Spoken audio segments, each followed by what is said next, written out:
বৌদি, দিয়া এসো, তুমি একটু বসো, আমি এক্ষুনি আসছি।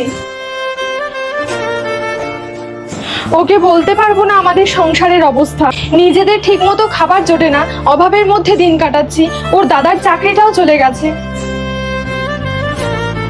এই নাও। এবছর জন্মাষ্টমীতে তুমি বাপের বাড়ি যাবে না? এবারে আর যাবো না। কেন? দাদা কোথায় দেখছি না তো? ও কাজে গেছে। মা ফোন করে সবই বলেছে, দাদার চাকরি চলে গেছে। আমি তোমাদের অবস্থার কথা সবই জানি, তাই তো এখানে এসেছি। তুমি এত চিন্তা করো না, মাথার উপরে ভগবান আছেন, দেখবে দাদার খুব তাড়াতাড়ি একটা চাকরি হয়ে যাবে। তোমার কথা যেন সত্যি হয়। এই নাও, ব্যাগের মধ্যে তোমাদের জামা কাপড় আর কিছু মাসকাবারি বাজার আছে। এই নাও টাকা। আমি জানি অসুবিধের জন্যই তুমি বাপের বাড়ি যাবে না বলছো। তুমি আমাদের জন্য এত করছো। দাদার যখন চাকরি ছিল তখন তোমরা তো আমাকে অনেক কিছুই দিয়েছো, আজ না হয় আমি এই সামান্য কিছু দিলাম।